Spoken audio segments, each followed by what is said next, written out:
Muy buenas noches, bienvenidos a Mesa Chica. Durante la próxima hora vamos a analizar qué es lo que pasa en la justicia, qué es lo que pasa en la economía. Están aquí ya Alfredo Sáenz, Pablo Fernández Blanco y hoy como invitada Lucía Salinas, periodista de Clarín, pero investigadora de uno de los hombres de la corrupción CAEL. Me refiero básicamente a Lázaro Báez. Le vamos a preguntar sobre eso y sobre los arrepentidos. También vamos a tener hoy al fiscal Federico Delgado. Está, te decía, el economista Rodolfo Santangelo. Pero antes te voy a contar los 6 grandes frentes que abrió el presidente Alberto Fernández. Son 6 frentes que dicen los que saben, los que vienen del mundo de los negocios, que no hacía falta abrir tantos frentes en un contexto como el que atraviesa la Argentina, que es un contexto en el cual el mundo se plantea una incertidumbre pocas veces tan grande como la que es un fenómeno como el coronavirus, que sigue expandiéndose al punto que economías directamente están paralizadas, economías como la de China, economías como la de Italia, al punto que hay desabastecimiento en supermercados en lugares de los más tradicionales de Europa. Y ese es el frente, el gran frente que atraviesa hoy el mundo. Pero la Argentina, cuando no tiene problemas, los genera, y cuando los tiene, los duplica. Al menos esto es lo que muestran estos 6 grandes frentes que tienen, para empezar, campo versus ciudad. Una dicotomía que terminó en el mundo hace ya mucho tiempo. En el mundo te están hablando de AgTech. ¿Qué es AgTech? Agro y tecnología. Tiene que ver con que ya juntos trabajan la ciudad y el campo para ver el futuro. ¿Dónde estamos en la Argentina? Con declaraciones de Juan Grabois diciendo: si no los barremos de una vez, no avanzamos.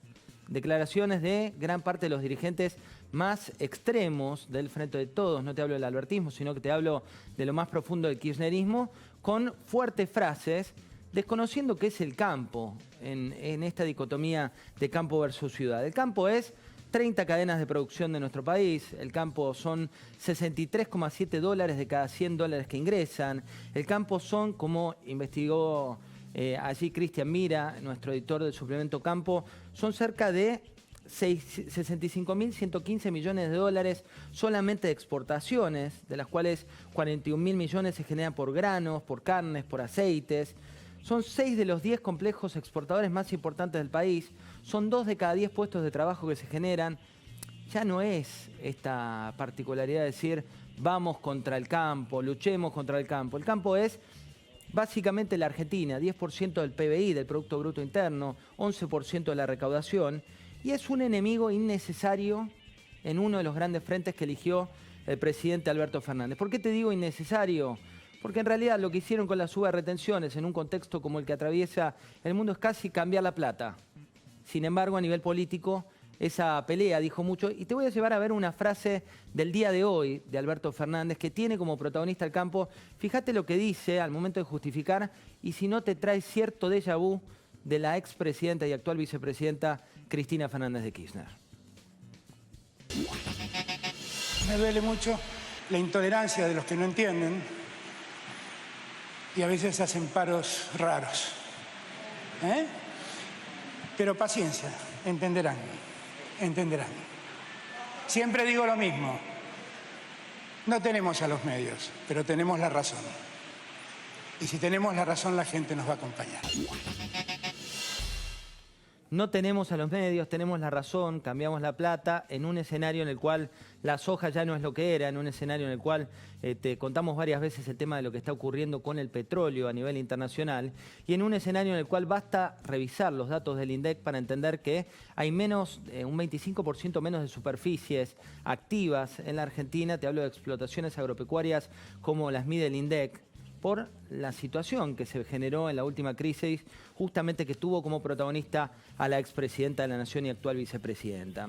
Frente número 2, Asamblea Legislativa, verdes versus celestes, celestes versus verdes.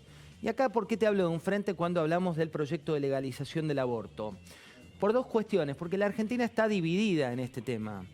Está dividida en una situación donde cuando uno mira la última encuesta de Opinaya, que es la más fresca en términos de datos, te da que el rechazo a la legalización del aborto es muy alto en el interior del país, que es muy alto en, obviamente, las situaciones de el sesgo más religioso y también entre votantes de Juntos por el Cambio, con lo cual ahí tenés parte de un frente lógico, entre comillas, para el actual presidente de la Nación. A favor, ¿quiénes están a favor en esta cuestión que no cruza la grieta, sino que genera otra grieta? Están los segmentos de mayor escala social, que no suelen ser votantes del Frente de Todos.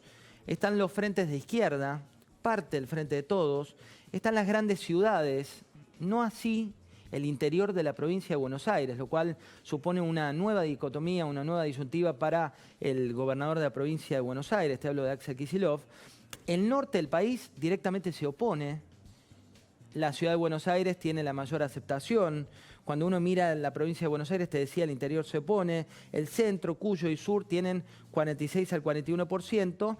Y los más jóvenes son los que tienen mayor aceptación al proyecto de legalización del aborto, donde hay más afinidad con el presidente Alberto Fernández. Un dato no menor en materia de votantes y el frente nuevo que gestó el presidente de la Nación. El 65% de los evangelistas, de quienes tienen y profesan esa fe, están en contra de esta situación, de la legalización del aborto. Y cerca del 47% según los datos de Opinaya. Con lo cual, otro frente que se abre en este contexto. Frente 3, justicia versus impunidad. Las noticias te las vamos dando sueltas, suele publicarlas Hugo Alconadamón, suele publicarlas Diego Cabot, te van contando lo que va pasando en el capítulo paso a paso, después de, valga la redundancia, los resultados de los pasos. Y no es particular que de los 13 procesamientos y 8 pedidos de prisión preventiva que tenía Cristina Fernández de Kirchner, se cayeron todas las órdenes de arresto, se revocaron los 3 procesamientos, se retrasaron los juicios orales. Julio De Vido, Roberto Barata, Carlos Kirchner, Carlos Cortés, Cristóbal López, Fabián de Sousa, Oscar Thomas, Gerardo Ferreira, Omar Caballo Suárez, y así la lista de quienes han salido de la cárcel con una cuestión que te muestra lo que es la política, la justicia o la justicia en la política. Estos datos que publicó Hugo Alconadamón tienen que ver también con algo que ocurrió hoy y que es otra de las causas que de golpe las pruebas, como por arte de magia, se perdieron. Una parte de las pruebas que también se denunciaron. Frente 4 está tapado, albertistas versus kirchneristas. El sesgo más profundo del gobierno actual tiene una diferencia de fondo que es, el extremo está el kirchnerismo, en el centro busca estar el albertismo, pero por ahora la plaza vacía de cuando asumió, o semi vacía de cuando asumió el presidente Alberto Fernández, fue una muestra de poder de ese kirchnerismo que decidió no llenarla.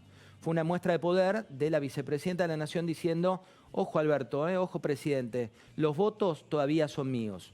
Frente 5, pago total o default parcial, se hablaba de una cuestión de queremos honrar la deuda, queremos honrar lo que ocurre, y el presidente habló de esta situación en una economía que tuvo 14 episodios recesivos en los últimos 60 años, según un informe que publicó IDESA, y de los cuales la última recesión, la que estamos atravesando ahora, forma parte de los 3 episodios de periodos de los últimos 60 años donde hubo más de 3 años consecutivos de recesión. Te hablo del periodo primero 1988, 1990, después 1999, 2002 y ahora de 2018 al día de hoy. Y el otro frente, el último que te quiero contar antes de hablar con nuestro economista, con Rodolfo Santangelo, es esta frase, el mundo contra nosotros. El mundo contra mí. Fíjate lo que decía en la entrevista con Viviana Canosa, el presidente de la Nación. Yo creo que las cosas poco a poco van a ir saliendo. Lo que hay que entender es que venimos de una crisis enorme y todavía estamos en la crisis. Y el mundo se confabula para hacer más difícil nuestra salida. ¿El mundo siempre va contra la Argentina? ¿O es que la Argentina no quiere ser parte del mundo? El mundo se elige generar esta situación de una enfermedad global que se expande, que paraliza vuelos, que paraliza hoteles, que paraliza turismo, que paraliza la industria de China, que tiene el mayor nivel de ausentismo. ¿O es que en definitiva la Argentina no quiere entender que no puede ser ausente de este nuevo mundo? 6 frentes, muchos de ellos innecesarios, otros imposibles de evitar. De eso se trata esta Argentina de hoy.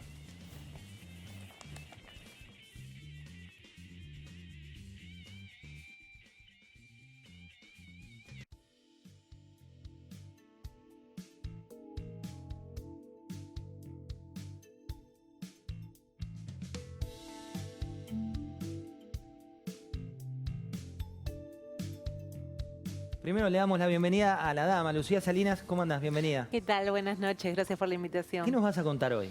Vamos a charlar un poco sobre si este cambio de gobierno finalmente puede traer una cierta impunidad. Algo mencionabas vos sobre la cantidad de causas que se han ido deteniendo, otras acusaciones que se han ido cayendo. Bueno, ¿qué va a pasar con esto, no? Justicia versus impunidad. Alfredo Sáenz tiene las llaves que vos querés conocer. Él abre las cerraduras a las que otros no podemos acceder. Hoy, ¿a quién vas a presentar, Alfredo? Hoy vamos a hablar de Victoria Tolosa Paz, que es una funcionaria muy importante también, de lo que intentamos contar ahora, funcionarios de perfil quizás no, un perfil más bajo, no tan conocidos, pero que realmente, como decís vos, tienen las llaves del poder en el gobierno de Alberto Fernández. Pablo Fernández Blanco estuvo ahí, en las huestes del poder, donde todo es House of Cards. ¿Y qué obtuviste, Pablo? Muchas cosas, pero lo que te voy a contar hoy, José, buenas noches para todos, son en realidad los acercamientos muy pero muy silenciosos de Alberto Fernández y su equipo al equipo de Donald Trump. El hashtag es Mesa Chica. Veamos el informe que te da cierto déjà vu, cierta preocupación, y ya vamos a hablar con Rodolfo Santangelo. Presidente de la Nación tiene todo el margen que quiera hasta el sábado, el domingo para solucionar el problema del campo y no precisan tanto. Retenciones sí o retenciones no. Ya no era intereses. Se estaba socavando. Se estaba interfiriendo en la misma construcción democrática. Un gobierno que nos quiere poner de rodillas. ¡Minga nos van a poner de rodillas! Pido perdón si me equivoco. Mi voto no es positivo. Voto es en contra. Solo se incrementa uno de un total de 25 cultivos que hoy están afectados por esos derechos. Ponerle trabas como un impuesto que afecta al ingreso y no la rentabilidad es pensar para el año que viene que haya menos producción. La intolerancia de los que no entienden y a veces hacen paros raros. Si no hay ningún cambio, seguramente que van a seguir los problemas. Les pido que no teman, porque no nos van a hacer cambiar el rumbo. Y vamos a hablar con Rodolfo Santangelo. ¿Cómo estás, Rodolfo? ¿Cómo andás? Bueno, ¿cómo interpretamos esta Argentina de hoy? Y bueno, teníamos el plan económico que impuso la realidad, que se lo impuso primero al presidente Macri, que después el nuevo gobierno lo convalidó con la ley de emergencia y todas las medidas adoptadas ahí. Un plan de emergencia que, tuvo un éxito inicial en parar la corrida cambiaria y de reservas que teníamos el año pasado y de caída de depósitos en dólares, en desacelerar la inflación. Y que bueno, la agarra ahora entre estos datos políticos que sabíamos siempre que íbamos a estar sujetos a incertidumbre y riesgo político, pero como que vino todo de golpe y demasiado rápido, a estos imponderables internacionales que no manejamos y que son una mala noticia, y a estos errores no forzados. Claramente la decisión de subir las retenciones a la soja, yo haría una diferencia en el análisis que hiciste vos. Puedo entender, no como ciudadano, pero puedo entender el tema de la justicia, porque obviamente el gobierno, entre comillas, se beneficia con lo que está haciendo con la justicia. Lo de las retenciones es un error no forzado. O sea, se perjudica directamente. Se están escupiendo al cielo. Te lo voy a decir en dos palabras. Por 2 mangos con 20 para recaudar retenciones en pesos que no va a mover la caja fiscal, se abre potencialmente un conflicto en el corazón del programa económico que es el mercado cambiario y la exportación. Así que lo veo como un error no forzado. El imponderable del coronavirus y el petróleo viene del mundo y no hay nada para hacer. A ver, salgo en defensa del presidente, usó mal la palabra se confabula, no es que se confabula, el mundo es este. Que no es el que nos toca. Sí, es el que nos toca, no me usó una palabra infeliz. Pero lo de las retenciones, no sé a quién se le ocurrió.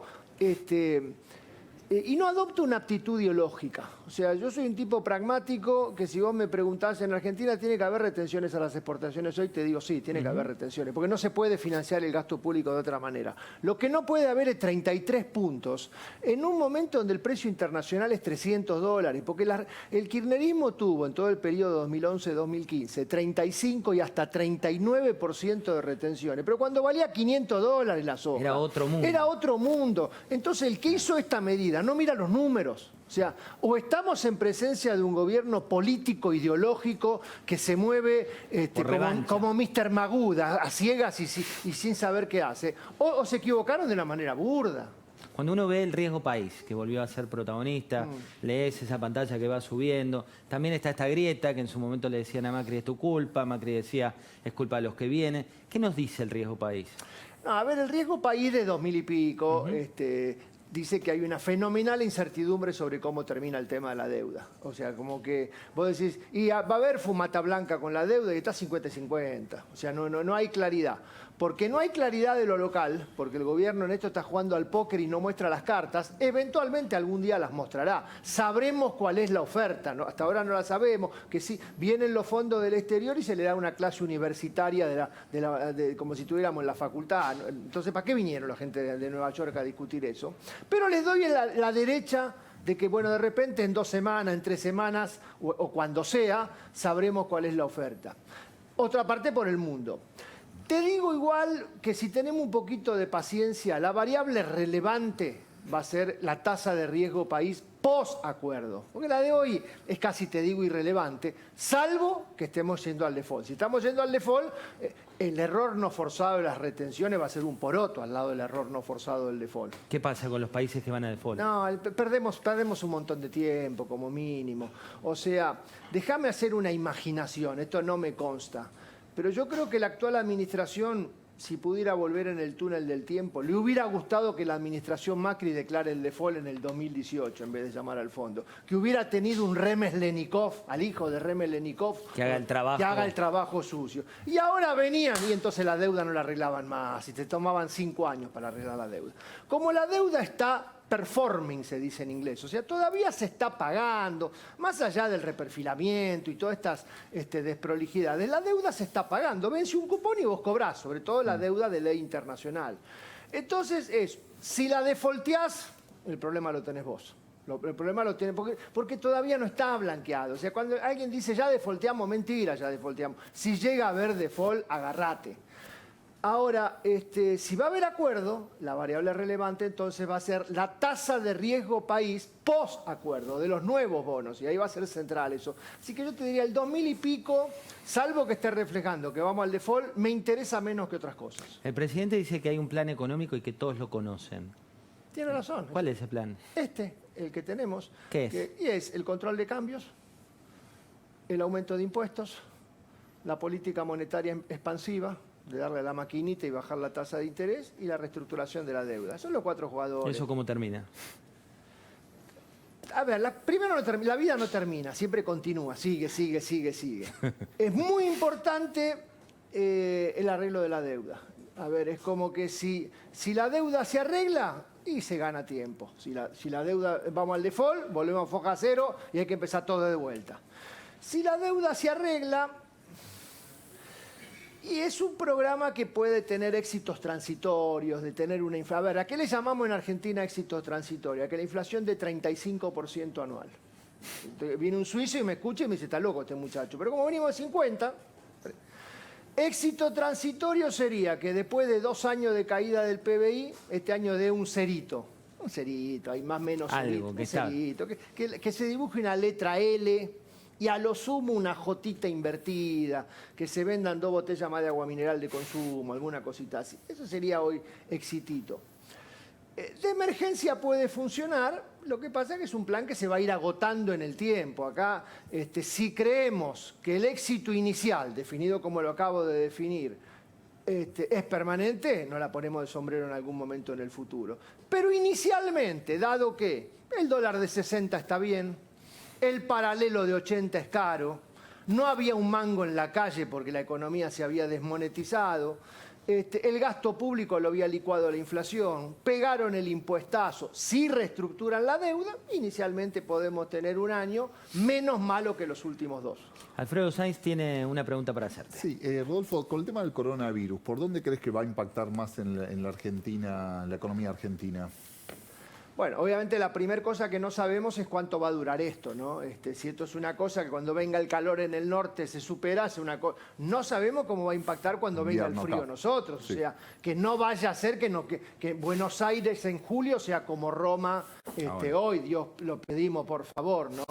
Entonces, no sabemos. Pero si yo tuviera que elegir variables internacionales con impacto local, me concentraría primero en saben en qué implicancia tiene esto para el resultado final de la deuda.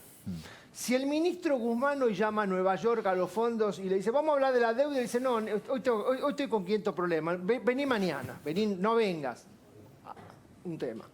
¿Eso bueno, malo? No, malísimo, o sea, es malísimo. O sea, la deuda hay que resolverla. Porque hay que salir ya, decís. Lo más rápido posible. Y no es tan difícil, no es tan difícil. Los números, Argentina necesita una reestructuración de la deuda, pero no es tan difícil. Hay que negociar. Rodolfo, ¿viste algún Déjame terminar caso? con una sola cosita, un segundito, Dale. discúlpame. Y la segunda, que no es menor, es los precios internacionales, porque el petróleo se hizo pelota, pero los precios agrícolas todavía venimos zafando. Si vos mirás una serie de cuánto históricamente valía una tonelada de soja en términos de barriles de petróleo, la serie histórica dice 7 veces. Si vale 50 el petróleo, vale 3,50, 7 veces. Hoy estamos en 10. ¿Qué quiere decir? Que estamos ante un número raro, donde, salvo que sea un evento nuevo, o sube el petróleo o corremos el riesgo de que se nos caigan los precios. Y si tenemos precios internacionales para abajo y real para arriba, y agarrate. ¿Vos ves este año la economía creciendo o ves a la economía dando un paso más atrás incluso que en el último año de Macri? Por supuesto que al referéndum de todo esto que hablamos, pero si digamos no hay cuestiones internacionales y la deuda se arregla, te dije ese cerito, es que dibuje la letra L y que de repente pueda ser más 0,5, menos 0,5, no tengo la bola de cristal para descubrirlo, pero es un año de estancamiento, de tocar fondo y eventualmente mejorar un poquito, donde creo que va a haber una gran dicotomía entre, por un lado, pobrísima performance exportadora y de inversiones, y de repente el consumo que pueda moverse a partir de que hay más plata en la calle. Una más te quiero hacer, una más. Sí, sí. ¿Alguna vez viste un caso exitoso de renegociación de deuda al estilo argentino? Porque en el mundo dicen que es un caso absolutamente único el de la Argentina. No se habla con el Fondo Monetario, no se dice cuáles son las metas fiscales, el ministro de Economía te dice que no piensa ahorrar hasta dentro de 3 años. Mira, hay algún caso, digamos, pero obviamente tiene particularidades propias. Yo creo que ahí va a haber un tema central. El pago de la deuda no va a depender del superávit fiscal en este modelo. Vamos a decirlo de lo contrario. Si dependiera del superávit fiscal, vamos al default seguro, porque no va a haber superávit fiscal. El pago de la deuda va a depender fundamentalmente del éxito del control de cambios, de que vía el control de cambio el Banco Central pueda comprar dólares, acumular reservas, y esas reservas del Banco Central, en este puro programa peronista, van a una olla popular donde se paga la deuda. Si alguien dice, no, estas son reservas del Banco Central intocable, correte, nene, no entendés nada. Entonces, el pago de la deuda va a depender, déjame exagerar para que se entienda, más del superávit comercial que del superávit fiscal. Ahora, yo creo que el éxito de la deuda, podemos discutir Ucrania, podemos discutir Grecia, lo que pasa es que son todos casos distintos, por eso no quiero responder tan directamente tu pregunta. El éxito de la propuesta va a depender fundamentalmente de que la propuesta sea lógica. Yo creo que no hay tanto que discutir un programa económico, sino una propuesta lógica. ¿Propuesta lógica qué es? ¿Vamos a extender plazos de vencimiento? Ok, hacelo porque lo necesitamos. ¿Vamos a hacer quita de capital? No, querido, no, quita de capital no metas en la mesa, sino Argentina no necesita una quita de capital. Y en el medio va a venir la discusión de la tasa de interés, de los cupones de tasa de interés, donde es cierto que los cupones de tasa de interés de muchos bonos hoy son demasiado altas, porque se tomó deuda cara cuando el país era no creíble y encima salió todo mal. Va a haber que discutir y ahí va a haber que negociar una propuesta lógica en términos de tasa de interés, y ahí viene lo más difícil, es más fácil explicarlo acá que en una mesa de negociación, sea pagable por la Argentina, pero aceptable por el bonista. Rodolfo, hay muchas medidas que se han tomado que son frenar, ¿no? Vos tenés la cacerola ahí que se está hirviendo, pero con la tapa, por ejemplo, te congelo las tarifas, te pongo la doble indemnización, digo que la luz no va a subir, que la electricidad tiene que mantenerse, que el gas, que la nafta. ¿Qué pasa con todas esas medidas artificiales? Bueno, has mencionado fundamentalmente una que para mí es uno de los grandes desafíos que tiene, que es el congelamiento de las tarifas. Yo te voy a hacer el ejemplo entre las tarifas públicas y el dólar, la gran diferencia que hay entre los dos. La realidad le hizo al gobierno anterior que sinceró el dólar y lo puso en 60. Y en 60 está entre comillas bien. Entonces el gobierno nuevo no necesitaba devaluar, porque estaba a 60, no a 20. Si hubiera estado a 20, la realidad le obligaba a devaluar. En las tarifas públicas, la administración Macri, contrariamente a lo que se dice en el chamullo político, hizo la mitad de la tarea sucia. No pegó tarifazos, dejó las tarifas a mitad de camino. La luz todavía tiene que subir muchísimo, el boleto de colectivo tiene que subir muchísimo y la tarifa de gas tiene que subir un poco. Y se ha anunciado un congelamiento por 180 días, donde te explico, si el congelamiento se llega a extender, los números fiscales no dan abasto. Porque no hay magia. No alcanza. No hay magia, o sea, no inventemos la magia. Si vos congelás la tarifa hay que subsidiarla. Alguien la paga, no es que nadie la paga. O la pagás vos o la pago yo. O la paga el Estado, que son los pagadores de impuestos, o la paga el que la usa.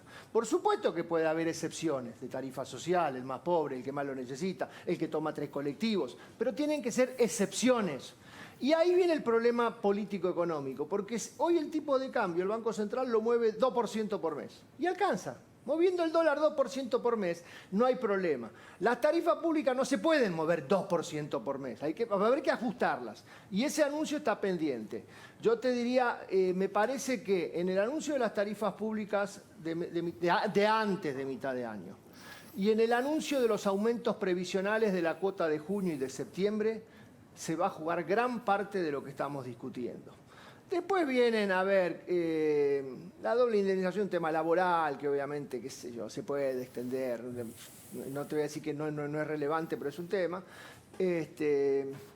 Y después, bueno, a ver, estaba congelada la nafta, pero bajo el precio internacional. Me parece que el corazón de todo esto, lo que estamos hablando, es lo que dijiste de tarifas de luz, gas y transporte. Gracias, Rodolfo, por haber venido. A ustedes. Ahora nos vamos a abrir las llaves del poder. Ya está aquí el fiscal Federico Delgado. Vamos a hablar con él de todo lo que tiene que ver con la materia judicial, lo que está pasando en esta justicia que parece de golpe haber virado políticamente. ¿Pero qué vas a abrir, Alfred? ¿Cómo andas, José? Vamos a hablar un poquito de las llaves del poder de las políticas sociales. Vamos a hablar de Victoria Tolosa Paz. Si te la presento, te la puedo presentar como una dirigente peronista de La Plata, hija de un padre radical y casada con un dirigente peronista. Tiene un perfil muy parecido a grandes rasgos con la expresidenta Cristina Kirchner, pero bueno, estamos hablando de otra generación. ¿Por qué la tenemos acá? Porque son esas figuras que no son tan conocidas, están con un nivel de exposición muy alto, pero que realmente manejan el poder en la Argentina. O sea, están en la mesa chica del poder. En la mesa chica, muy chica. Con Alberto, con Alberto tiene una relación, te digo, más que no solamente de fidelidad política, sino te digo, tiene una semi-relación comercial. Porque fue locataria, porque ella está casada con Pepe Albistur, que era el dueño del departamento donde estaba viviendo Alberto en Puerto Madero antes de mudarse a la Quinta de Olivos. Entonces, el hombre de la publicidad en vía pública. Claro, sí, te digo, Pepe Albistur es un hombre, un dirigente muy tradicional de la comunicación del peronismo, fue comunicador de la campaña de Luder cuando volvió la democracia argentina, después trabajó con Carlos Grosso, que le dio la concesión de la vía pública, los carteles que uno ve en los colectivos, cuando en la calle, en toda la ciudad de Buenos Aires, gran parte pertenece a Pepe Albistur, el esposo de esta señora, y fue secretario de medios de Néstor Kirchner. A favor de Victoria de Tolosa Paz, tengo que decir que es una jugada que no está en donde llegó por ser la esposa de, tener un recorrido como dirigente peronista de La Plata, ya importante. Viene, si se quiere, antes del kirchnerismo viene del dualdismo, trabajando con... ¿Y cómo se lleva, por ejemplo, con Axel Kicillof? Tiene una buena relación. Mirá lo que te dicen los que cuando hablan con ella, diciendo que es una persona que es el viejo modelo más peronista, más conciliador, más negociador, si bien puede ser, tiene carácter, tiene una buena relación, y lo que ya está apostando ella muy fuerte y que le está dando ya cierto poder, digamos, es el manejo de todas las políticas sociales. ¿Cuál es el cargo de ella? Es el Consejo Federal de Políticas Sociales, que es este ente, bueno, que maneja dos de los grandes programas más importantes. Uno, por un lado, es la tarjeta alimentar, que es una de, ¿te acordás? Cuando más de 1 millón de personas hoy sí, que están recibiendo este subsidio, que son familias carenciadas, la gente que recibe la UH, bueno, recibe este subsidio para comprar alimentos. Y el otro programa de ella tiene un papel muy relevante, es el plan de los 1000 días. Que anunció Alberto Fernández, que es para ayudar a las mujeres embarazadas que están en situación de carencia, que necesitan un tipo de apoyo. Y en este programa tiene una muy buena relación, te digo, con otra persona muy cercana al poder, que tiene juego propio, cada vez más importante, que es Fabiola Yáñez, la primera dama de Alberto Fernández, que tiene muy buena relación con Victoria Tolosa Paz. Entonces, digamos, esta es una otra cara que me parece que hay que seguirla de cerca. Maneja la gran caja social, digamos, es el equivalente a lo que antes tenía Carolina Stanley como ministra, pero que a su vez colgaba de ella. Me parece que es un paralelo muy interesante. Es como la Carolina Stanley de este gobierno, digamos, una persona que Carolina Stanley, cuando fue Cambiemos, que no de entrada no era tan conocida, pero que si vos estás hablando mucho con dirigentes sociales de la provincia de Buenos Aires, donde es ella, sí que tiene muy buena relación. Tuvo un percance político, percance entre comillas, te digo, saltó, quiso ser intendenta de la ciudad de La Plata, donde es ella, y perdió las internas de las PASO con Florencia Santut. La verdad que fue una interna muy pareja. De hecho, estuvo a punto, en las encuestas la daban como ganadora. Sí, y a último momento perdió por Sí. un puñado de miles de votos. Y lo que te dicen del PJ de bonaerense y del PJ de La Plata, que si ella hubiera sido la candidata, hubiera ganado. Tenía un perfil que era un poquito más contemplativo, menos chocaban menos con la clase media de La Plata. Podría haber sido un mejor rival que Garro, pero bueno, terminó imponiéndose la otra. Buenísimo, Alfred. Bueno. Ahí está. Es otra de las llaves que te abre Alfredo Sainz, pero ahora te cuento que Air Europa es la línea aérea con los aviones más modernos del mercado. Vuela con los aviones más modernos, decide cómo quieres volar. Boeing 787 Dreamliner, más moderno, más luminoso, más confortable, más sostenible, más silencioso, más saludable, más rápido. Air Europa, tú decides. Vamos a una breve tanda, muy breve tanda. Ya está el fiscal Delgado, ya está Pablo Fernández Blanco con su informe y Lucía Salinas, que investigó a los arrepentidos, investigó a Lázaro Báez, te va a contar qué es lo que viene. Breve corte y ya volvemos. Trae tu sueldo a Banco Galicia y viaja a Miami con puntos Quiero de bienvenida. Hacete Galicia en galiciaeminent.com.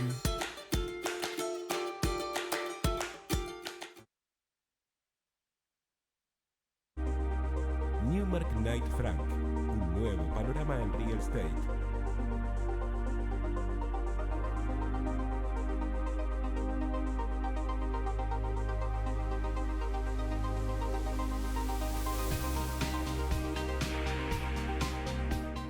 ¿Necesita un buen laxante? Critel Emulsión es el buen laxante que funciona. Elija el Critel que prefiera o pregúntele a su farmacéutico.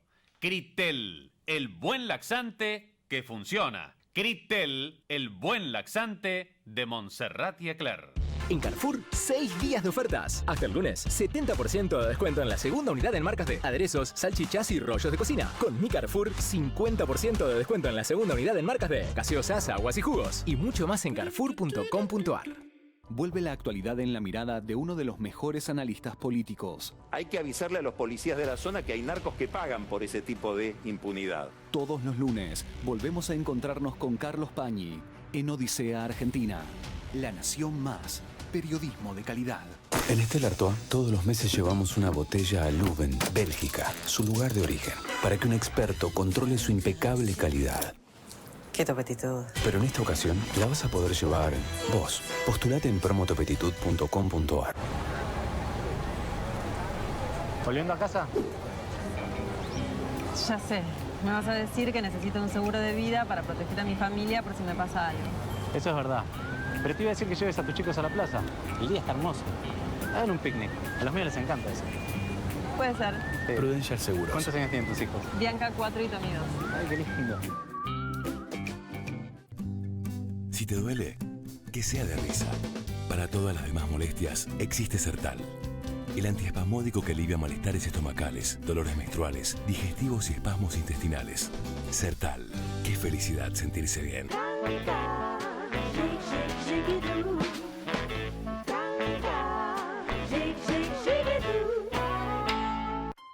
¿Todavía no probaste la nueva leche La Serenísima 2%? Una leche más liviana que la roja, con el mismo aporte de proteínas, calcio y vitaminas, pero con menos calorías. La nutrición y el sabor de siempre en una leche más liviana. Ahora también en botella.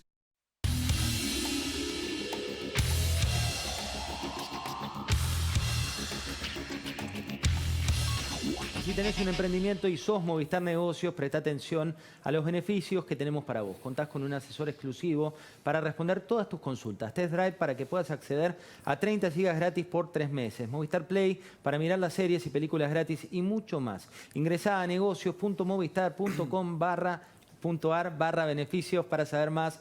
Los que somos Movistar tenemos más.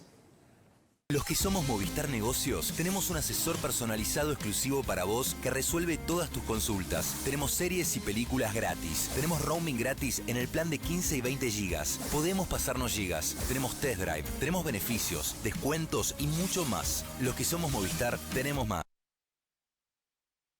Y tenemos aquí al fiscal Federico Delgado. Federico Delgado, gracias por venir. Gracias por invitarme. Bueno, haciendo un repaso de lo que pasa en la justicia, uno ve que había, por ejemplo, para Cristina Fernández de Kirchner, 13 procesamientos, que se cayeron las órdenes de arresto, que se revocaron los 3 procesamientos. ¿Qué es lo que pasa? ¿Que de golpe la política cambia? Esto te hablo pospaso. Y pasan 2 cosas. Pasa que pasan los años y tenemos el desafío de la construcción de una justicia republicana pendiente. Y pasa lo que ha pasado cada vez que hay transiciones. La justicia ha desarrollado un hábito muy antirrepublicano en los últimos 40 años por lo menos, que es tratar de buscar la simpatía de los oficialismos. Y cuando esos oficialismos pasan a la oposición, la justicia también cambia esa simpatía por cierta ferocidad. Ese esquema se ha venido desarrollando en los últimos 40 años y cada vez es más intenso. Ahora tenemos una oportunidad de que no pase. Pero la explicación general de tu inquietud es tremenda y es medio trágica en términos de vida pública, porque no nos queda otra que reconocer que la justicia está sospechada en su conjunto. Cualquier cosa que diga un juez no es aceptada por la comunidad como debería ser.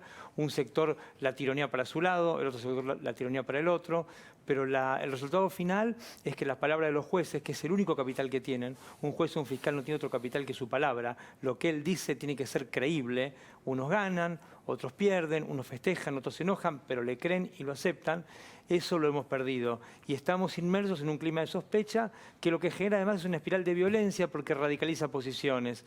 Y el primer síntoma es que cuando nosotros los ciudadanos leemos los diarios, ustedes o los periodistas en general se encargan de poner tal juez, lo vinculan automáticamente a un sector de la vida política, a un sesgo. Y ese me parece que es el indicador más fuerte de que, más allá de que la política aparentemente en estos momentos está dispuesta a hacer una reforma, la reforma la exigen los hechos, porque no se puede vivir en una comunidad organizada en base a derechos, en un clima de sospecha permanente de aquellas personas que tienen la misión nada más y nada menos que resguardar nuestra libertad, nuestro patrimonio, nuestros derechos personales, que es el último refugio que nos queda cuando alguien nos quiere hacer mal y nos hace mal violando la ley.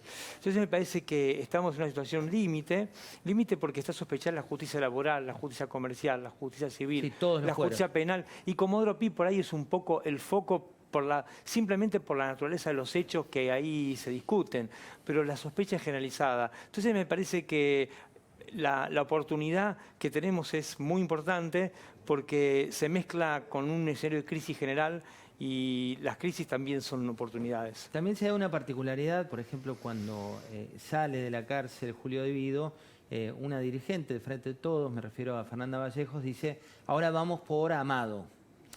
Claro. Y por otro lado hay como un desconocimiento de qué implica una prisión preventiva y por qué la justicia sigue avanzando en paralelo, ¿no? Hay una apropiación, me parece a mí, de la palabra de los jueces para hacer política en el peor sentido del término. Digamos, los dirigentes tienen una responsabilidad mucho mayor que la que tenemos todos los ciudadanos. Ser ciudadanos es una responsabilidad. Pero los dirigentes tienen otra responsabilidad. Y en un contexto tan frágil como el argentino, en un contexto que está tan virulento como el argentino, la prudencia siempre es mucho más exigible al dirigente que a la persona de a pie. Entonces me parece que un hábito que se ha desarrollado estos tiempos también es utilizar las sentencias judiciales como una mercancía para hacer política. Cuando me conviene, me paro de un lado de la vereda y la reivindico. Cuando no me conviene, me paro del otro y le tiro piedras. Pero lo que estamos haciendo con eso es desgastar el sistema. Digamos, si el sistema, la democracia, no funciona sin una administración de justicia razonablemente creíble. Entonces, cuando empezamos con estos tironeos, sale uno y lo festejamos y vamos por otro. O del otro lado tiran piedras, justicia corrupta que hasta hace 2 meses estaba preso y ahora no. Digamos, se estiran los conceptos, se mercantilizan las sentencias judiciales y el resultado final es la deslegitimación del propio sistema. Es como que nos pegamos un tiro en los pies cada día que hacemos eso. Bueno, leer a Julio De Vido diciendo que se va a caer la causa de 11, digamos, donde están las familias, donde están los muertos, donde está aquellas personas que quieren justicia, generó también un fuerte rechazo. ¿Cómo no va a generar? Además, 11, yo trabajé en 11, yo instruí el proceso de 11. O sea, no lo quiero defender porque se va a hablar de mí mismo y me parece que esos hechos hablan por sí mismos. Pero a mí me parece que además lo de 11 tiene una particularidad que me da pie para decir una cosa magnífica. Si la justicia hubiese terminado ese juicio de una vez por todas, Debido no tendría chance de decir las cosas que dice. Lo que pasa es que, increíblemente, después de tantos años todavía el juicio formalmente no está terminado. Hubo condenas, hay procesos de impugnación, pero no está terminado. Y hay una de las cosas que hay que terminar una vez por todas con la justicia argentina es con el eterno durante. Las causas empiezan pero no terminan jamás. Se prolongan 5, 10, 15, 20 años. Y esto tiene que ver con las causas de corrupción, pero también con los despidos laborales, con los accidentes de tránsito o con aquel locatario que se empacó, no quiere devolver el departamento y el dueño quiere hacerle un juicio y va a tardar el mismo lapso temporal para conseguir recuperar su propiedad. Me parece que ahí es donde hay que enfatizar, poner la lupa para hacer las reformas. Y yo no sé si es tan necesario discutir semejantes cambios sistémicos, sino por ahí empezar a inspeccionar lo que tenemos, empezar a analizar cada caso concreto, cada juez, cada fiscal, y de una vez por todas introducir incentivos que tengan que ver con premios y castigos y que podamos premiar al que se porta bien, al que estudia, que es la gran mayoría, sí. Pero es que en definitiva es un cambio que no hace falta ni dinero, ni grandes reformas, ni espectaculares consultoras, sino simplemente por el principio. Si un empleado llega todos los días tarde, en cualquier lugar del mundo tiene un problema. Si un empleado no produce, en cualquier lugar tiene un problema. Los judiciales somos empleados públicos, con alguna responsabilidad un poco más importante, pero empleados al fin. Y estamos sujetos a la productividad, estamos sujetos a cumplir horarios, estamos sujetos a que se nos escrute, a que se nos mida y a que se nos exijan cosas. Mientras sigamos así en esta bruma, en este ecosistema tan brumoso, donde no se sabe bien quién se porta bien, quién se porta mal, y todo permanece en un cono de sombras, me parece que iniciar cualquier proceso de reforma, lo que vamos a hacer es por ahí conseguir algunas cosas que contingentemente mejoren, pero seguimos sin atacar la causa de la infección. Estamos siempre colocando paliativos. Hoy dijo Julio De Vido que solo tiene un autito mediano y un par de palomas. El autito lo ganó por un concurso de colombofilia. Pablo Fernández Blanco. En fin, hay que ver qué tiene la mujer de De Vido. Federico, de la reforma judicial, ¿no?, que tanto se habla, ¿te da tranquilidad que la reforma judicial se lleve adelante en un gobierno que está en manos de un ex compañero del gabinete, por ejemplo, de De Vido? De hecho, era su jefe porque Alberto fue jefe de gabinete, el gabinete donde Julio De Vido tiene una participación preponderante. ¿Cómo te deja eso? Mira, en realidad la reforma, lo único que conocemos es el discurso. El 10 de diciembre de Alberto Fernández y conocemos una suerte de ratificación ante la Asamblea Legislativa el 1 de marzo. Después, detalles de la reforma no tiene absolutamente nadie. Digamos, hay 15.000 versiones. Y a mí lo que más me preocupa, Pablo, es que no hay un compromiso franco de la dirigencia política de sentarse sobre la mesa sin ningún ismo, sin kirchnerismo, sin macrismo, sin socialismo, sin comunismo, sin fascismo, sentarse sinceramente sobre la mesa, ponerse de acuerdo en 4 o 5 cosas y definir qué justicia nos merecemos los argentinos, que nos dé tranquilidad y que en un tiempo razonable sintamos cuando vamos a los tribunales que vamos a salir con una solución y no con otro problema. Lucía Salinas. Federico, ¿da alguna garantía llevar de 12 a 50 juzgados, que la justicia sea más efectiva, sea más rápida, resuelva con mayor celeridad los casos, pensando que hasta el 92 eran 6 juzgados, después 12 y así todo? Hay causas que siguen 10, 15, 14, 20 años en juicios orales, con resoluciones. Digo, ¿va a haber ¿sirve de algo pensar en 50 juzgados? Yo diría que si el objetivo es licuar el poder de 12 jueces federales, sí, porque obviamente en vez de 12 va a haber muchos más. Pero ojo, porque sería pensar, la premisa para mí está equivocada, porque parte de la base es que el problema es solo Comodoro Pi, y eso sería muy sencillo de arreglar. El problema es un problema del sistema en su conjunto. Entonces yo creo que si por un lado se podría licuar el poder de los 12 jueces federales, automáticamente se exportarían hábitos similares. Entonces me parece que lo que estamos haciendo es multiplicar el problema, eso sí, entre muchos más actores que los 12 que tenemos actualmente. ¿Qué dice Comodoro Pi de nosotros como Argentina? Y me parece que nos representa, yo diría, hay algún rasgo que nos representa fantástico como ciudadanos. el hábito de cumplir la ley cuando nos conviene y de no cumplir, o eludirla o incumplirla o torcerla cuando se nos viene encima.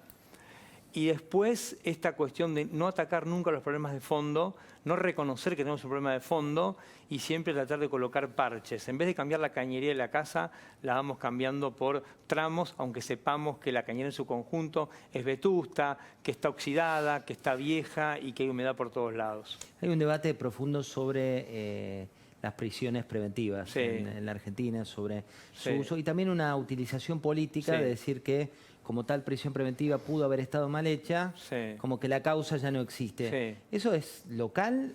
No, eso es un problema de Occidente. La prisión preventiva en general funciona como pena anticipada. Digamos, las cárceles nuestras hace muchísimos años que está llena de gente con prisión preventiva. Como hace unos años llegó a sectores sociales la prisión preventiva que nunca llegaba, eso tuvo, entre comillas, un efecto bueno porque se hizo visible.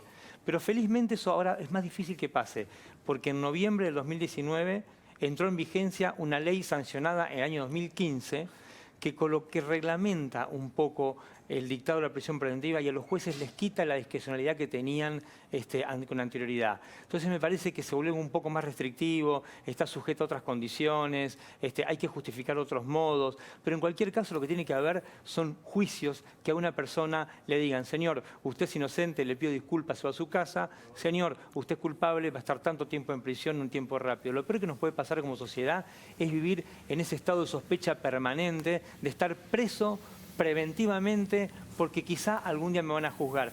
Gran parte del problema carcelario de la provincia de Buenos Aires actualmente, en un espacio en el que hay cárceles y comisarías llenas de detenidos, tiene que ver con esto, con el uso de la prisión preventiva, que a veces también funciona, hay que decirlo, como un recurso de la política y de la política judicial para calmar el genuino reclamo de regeneración moral que está en la sociedad o los reclamos por la inseguridad. Entonces, en vez de hacer juicios, en vez de atacar por ahí las fábricas de violencia o de corrupción, se escoge la prisión preventiva como un medio para calmar las aguas. Entonces, me parece que eso también, increíblemente, nos da por ahí un poco de tranquilidad para hoy, nos llena de estadísticas para explicarle a la gente en qué estamos, pero no hace otra cosa que deslegitimar una vez más el sistema y lo hace cada vez menos creíble. Y si la justicia deja de ser del todo creíble, lo único que nos queda es la fuerza física o aquellos que tienen más dinero para contratar mercenarios o para contratar sicarios. Y es un problema muy complejo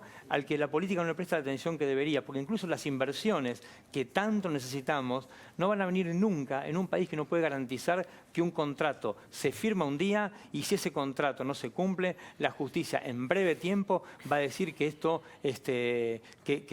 está mal. Un solo ejemplo para cerrar. El otro día en un expediente de delito de lesa humanidad empezamos a buscar una quiebra del año 1972. 72. ¿Sabés en qué fecha le regularon honorarios al síndico, que es una persona que trabaja ahí? En el año 2014. Del 72 al 2014. Al 2014. O sea, el problema es complejo y a veces permanece invisible porque nos focalizamos obviamente, en los casos de Comodoro Pi. Pero que una quiebra se haya iniciado en 1972 y en el año 2014 un heredero del síndico haya percibido los honorarios de aquella persona que trabajó, me parece que eso también son indicadores a los que hay que prestarle atención y eso se soluciona con incentivos, con trabajo, con estudio, y no sé si es tan pertinente hacer grandes cambios estructurales. Gracias, fiscal Delgado, por venir. Ustedes. Y voy con Lucía Salinas. Lucía, ¿cuánto tiempo investigando? Vos sos de Santa Cruz, con lo cual ya sabés todo cómo funcionaba allí desde hace... ¿Cuánto tiempo? Y que empecé a ejercer puntualmente la profesión 2006. 2007, recién recibida. Pero investigaste gente que no es fácil de investigar, digamos. Por un lado, investigaste la situación de Lázaro Báez, que vuelve a hacer noticia, ¿por qué? Vuelve a hacer noticia porque está en las instancias finales el juicio oral en su contra. Es uno de los primeros juicios donde se vio a alguien vinculado al círculo más íntimo de la familia Kirchner, acusado de corrupción, puntualmente en este caso por lavado de dinero. La justicia determinó que Lázaro Báez lavó $60 millones solo en 3 años. Ya lo determinó la justicia. Ya lo determinó durante la instrucción. El juez Sebastián Casanelo lo procesó en 3 instancias, en una suerte de procesamiento conglobante, se llama. 60 millones de dólares es lo que la justicia dijo que Lázaro Báez lavó. Está en juicio oral, un juicio oral que empezó en octubre de 2018. Ya está en la etapa que se conoce como los alegatos, es decir, las partes acusadoras, que son las querellas, y este es un dato importante, lo que plantean es, hasta esta instancia del juicio, qué pruebas hay realmente contra Lázaro Báez, y al encontrar pruebas que realmente corroboran la acusación, que es que ha lavado dinero, qué pena piden en su contra. Ya se pronunció la FIP y ya se pronunció la Unidad de Información Financiera. La FIP pidió 8 años de prisión efectiva contra Lázaro Báez. La semana pasada la UIF pidió 9 años de prisión efectiva. ¿Cuál es el dato? Que estas 2 querellas, que son organismos del Estado, hoy son querellas del gobierno de Alberto Fernández, acusando al ex socio comercial de Cristina Kirchner. Y hay un dato en estas acusaciones que no hay que perder de vista, y es que las querellas lo que están diciendo es que el dinero que Lázaro Báez lavó era dinero que provenía de la obra pública.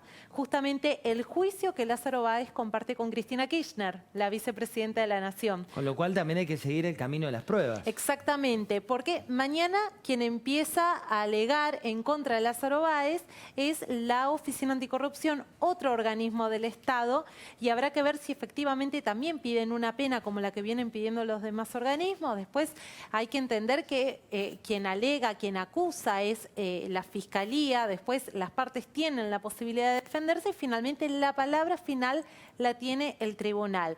El dato que hay que tener en cuenta es que el 5 de abril Lázaro Báez va a cumplir 4 años de prisión preventiva, con lo cual este es un plazo que acelera un poco al tribunal para llegar a esa fecha con una sentencia. Demos algunos rasgos de Lázaro Báez, digámoslos de color, porque parece historia reciente, pero muchos ya olvidaron a la persona, iba a decir personaje. Sí, Lázaro Báez, algunos datos que se van escuchando nuevamente en estas semanas de alegatos.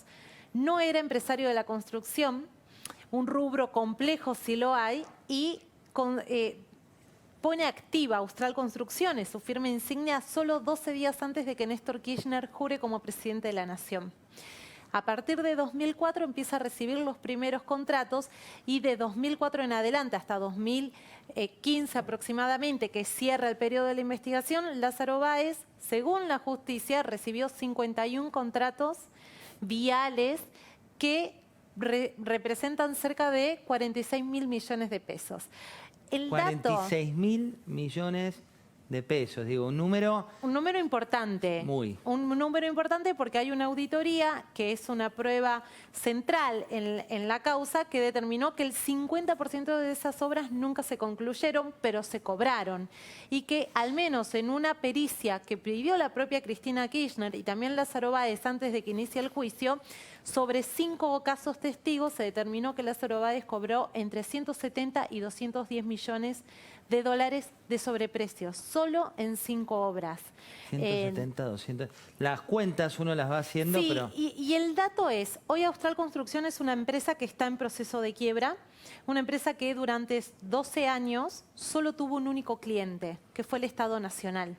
Y que cuando Cristina Kirchner deja la Casa Rosada en 2015, empiezan los problemas económicos para Lázaro Báez, porque ya no empieza a recibir los cobros de las certificaciones de obras. Esto es un dato central para la justicia, porque lo que buscan corroborar es que tuvo una intencionalidad cuando se crea Austral Construcciones en mayo del 2003. Clarísima, Lucía, muchas gracias. Por favor. Vamos a una breve tanda, muy breve tanda, y ya volvemos con más Mesa Chica y el informe de Pablo Fernández Blanco, que estuvo nada más y nada menos que en Estados Unidos.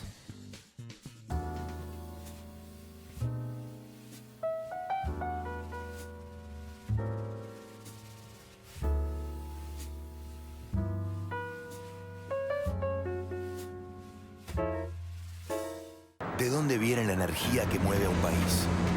Viene de nuestra tierra, del viento, de lo más profundo del suelo y de todos los que estamos orgullosos de formar parte de la primera compañía privada integrada de energía de Argentina y la región. Somos Pan American Energy. Somos acción.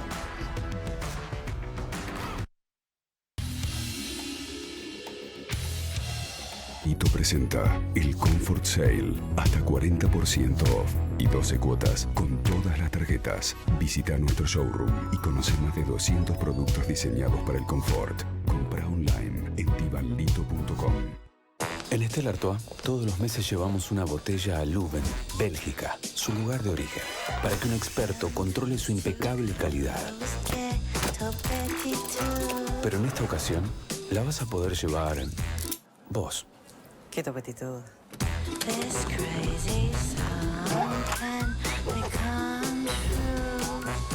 Qué topetitud.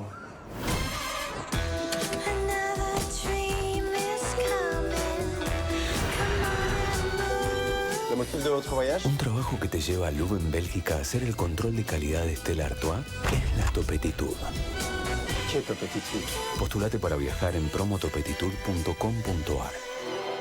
Volvió Electrofest. Se encendió la liquidación de los especialistas en electro. No te pierdas las mejores ofertas y cuotas sin interés. Desde el lunes 9 al miércoles 11, aprovecha el Electrofest. En sucursales, online y venta telefónica. Volvió la liquidación de los especialistas. Puntera de composite, más resistente y liviana que el acero.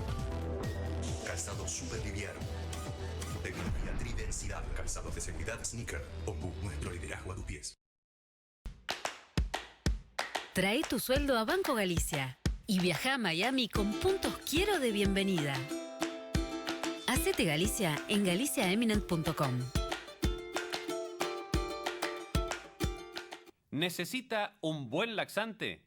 Critel es el buen laxante que funciona. Apto para diabéticos y para celíacos, sin azúcar, sin agar-agar y libre de gluten. Además, no produce cólicos ni dolor estomacal. Usted puede elegir entre Critel Gotas, Critel Chicles o Critel Emulsión. Elija el Critel que prefiera o pregúntele a su farmacéutico. Critel, el buen laxante que funciona. Critel, el buen laxante de Montserrat y Eclair.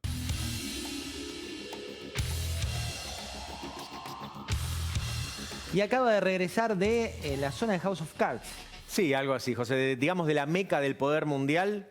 ¿Qué pasó Estuve entre en Washington, Donald Trump y Alberto Fernández? Concretamente. Viste que el kirchnerismo es un poco reacio a las relaciones con los Estados Unidos, sobre todo Cristina Kirchner, y Alberto Fernández está en una posición intermedia. Bueno, yo acá les vengo a contar que hay un enorme interés por parte del gobierno argentino de llevarse muy bien con el gobierno de Donald Trump. Y esto lo vamos a ver en 3 o 4 pasos que ya podemos ir poniendo la placa. A ver, paso número 1. El hombre acá en cuestión, el gran articulador, es Jorge Argüello, embajador argentino en Estados Unidos. Él tiene sede en Washington. Tuve oportunidad de hablar con él, pero también con otros, porque Argüello, claro, no te cuenta todo. Hizo 2 cosas muy, pero muy de viveza criolla. Fue a hablar con Trump, le mostró sus credenciales. ¿Qué hizo Argüello? Había muchos embajadores y Trump no le dedica nada de tiempo a ninguno. Argüello se metió primero en la filita, entró solo a hablar con Trump, le sacó la charla, porque claro, imagínate, una cosa es hablar 5 personas con Trump y otra es cara a cara. Y ahí le sacó una declaración a Trump.